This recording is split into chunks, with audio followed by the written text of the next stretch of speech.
18 তারিখে 18 মে আমি বলেছিলাম এবং একটি সাজেশন দিয়েছিলাম, ভিডিও ক্লাস দিয়েছিলাম যে কোন কোন প্রশ্নগুলো বেশি ইম্পর্টেন্ট আর কোন প্রশ্নগুলো বেশি ইফেক্টিভ এবং আসার মতো আর কি। তো আমি আজকে একটু রিভিউ দিব যে স্পেশালি রাজশাহী শিক্ষা বোর্ডের গতকাল যে পরীক্ষাটা হয়ে গেছে জীববিজ্ঞান 2024 এসএসসি সংক্ষিপ্ত সিলেবাসের আলোকে। তো আমার সাজেশন থেকে কি কি প্রশ্ন একদম হুবহু কমন আসছে এবং 50% বা 90% যেগুলো দিয়েছিলাম সেগুলো কমন কেমন আসছে আসলে, তার একটু প্রেক্ষাপট নিয়ে আলোচনা করবো। আমি সাজেশনটা দিয়েছিলাম তো এখান থেকে কি আসছে এবং এটা বোর্ড প্রশ্ন। তো প্রথম টপিকসে আমি দিয়েছিলাম জীবজগতের যে শ্রেণীবিন্যাস অর্থাৎ প্লান্টে, ফানজাই, অ্যানিমেলিয়া রাজ্যের উদাহরণসহ বৈশিষ্ট্য। আমরা সৃজনশীল 1 নম্বর সৃজনশীলে দেখতে পাচ্ছি যে বি ছক দিয়ে বি মাশরুম, সি আম গাছ, ডি বাঘ।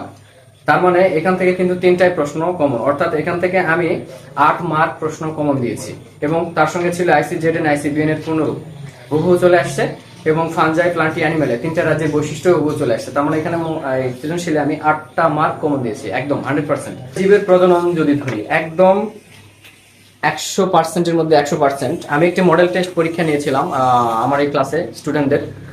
তো ওই মডেল টেস্টে কিন্তু হুবহু এই সৃজনশীল দিয়েই কিন্তু পরীক্ষা নিয়েছিলাম আমি, যেখানে এই সৃজনশীল দিয়েই অর্থাৎ এই প্রশ্নের যে বিজ্ঞান প্রশ্নের বোর্ড প্রশ্নের 8 নম্বর যে এখানে উদ্দীপক দিয়ে রাখছে, একটা হচ্ছে স্ত্রী গ্যামেটোফাইট এবং একটা পুং গ্যামেটোফাইট, এই চিত্র দিয়েই কিন্তু আমি পরীক্ষা নিয়েছি। মানে রাজশাহী শিক্ষা বোর্ডে এই প্রশ্নটা হুবহু কমন পড়ছে, কোনো 8 মার্কই কমন, এখানে 8 মার্ক এখানে হুবহু কমন, এখন উদ্দীপক সহকারে কমন।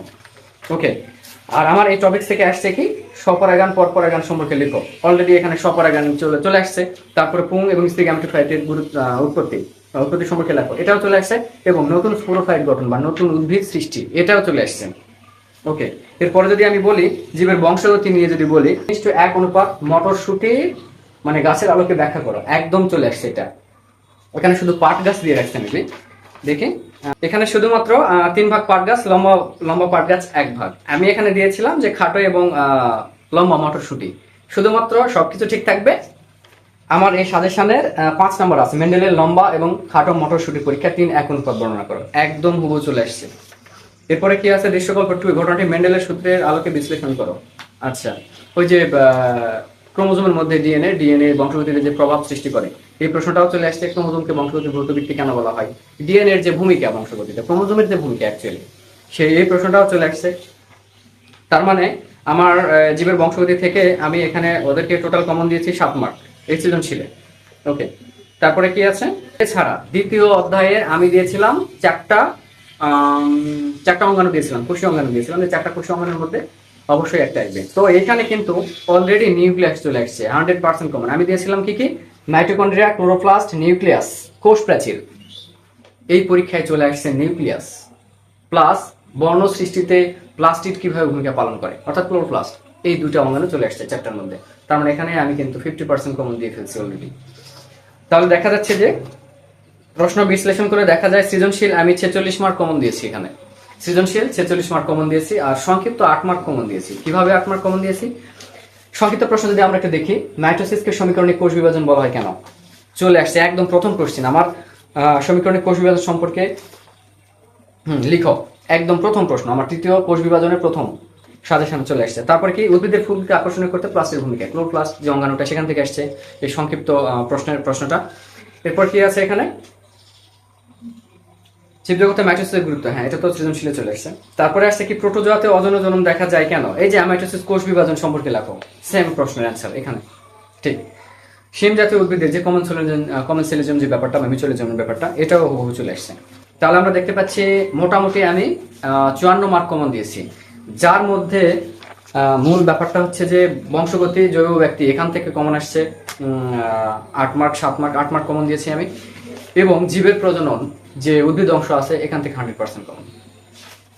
ওকে, তাহলে আমরা বলতে পারি যে শুধু তাই না, আমি আরেকটা কথা বলবো, একদম গুরুত্বপূর্ণ একটা কথা, যে আমাদের প্রথম অধ্যায়ের শেষে অর্থাৎ জীবন পাঠের শেষ পৃষ্ঠায় দেখা যাচ্ছে 4 পৃষ্ঠা সম্ভবত, ওইখানে 15টা বৈজ্ঞানিক নাম আছে যেগুলো পড়তে হয়।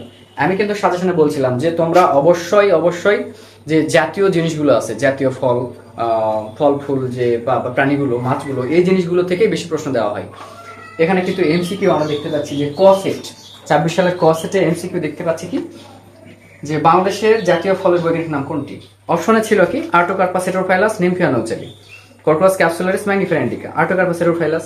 অথচ দেখো যে আমি দিয়েছিলাম কি বৈজ্ঞানিক নাম দিয়েছিলাম মোটে 6টায়, 15টার মধ্যে 6টা নাম দিয়েছিলাম, যার মধ্যে থেকে কিন্তু 3টা চলে আসছে এবং একটা অ্যান্সার। কিরকম? আমি দিয়েছিলাম আম, ধান, কাঁঠাল, শাপলা, মৌমাছি এবং ইলিশ। কাঁঠালটা চলে আসছে, তার মানে 6টা থেকে একটা কমন দিয়েছি, আমি 1 মার্ক কমন দিয়েছি, একদম হুবহু। আমি সাজেশনটা করছিলাম 18 MA, তো এটা সংক্ষিপ্ত সিলেবাসের আলোকে সাজানো একটি সাজেশন ছিল আমার। এরপর 2027 সালে যারা পরীক্ষা দিবে তাদের জন্য ফুল সিলেবাস, তাদের জন্য একটি আমি ক্লাস দিব বা পরীক্ষার 1 সপ্তাহ আগে, অর্থাৎ হচ্ছে তাদের ফাইনাল পরীক্ষার 1 সপ্তাহ আগে। তো আশা করা যায় এইভাবেই আমি যে 54 মার্ক কমন দিয়েছি, একটা স্টুডেন্ট কিন্তু ইজিলি এখান থেকে খুব ভালো রেজাল্ট করতে পারে।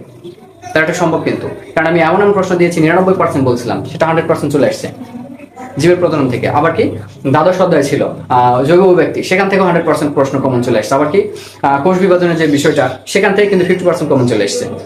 তারপর কি আছে, এই যে প্রথম অধ্যায় ছিল জীবন পাঠ, সেখান থেকে কিন্তু আমি 1টা মার্ক কমন দিয়েছি একদম হুবহু। সো এইভাবেই আমি চেষ্টা করব যে আগামী পরীক্ষাগুলোতে আছে যেগুলা, সেগুলো আমি কমন দেওয়ার চেষ্টা করব। ওকে, আশা করি তোমরা সবাই ভালো পরীক্ষা দিয়েছো, ভালো ফলাফল হোক এবং ভালো ভবিষ্যৎ হোক তোমাদের সবার। ওকে, ভালো থেকো সবাই।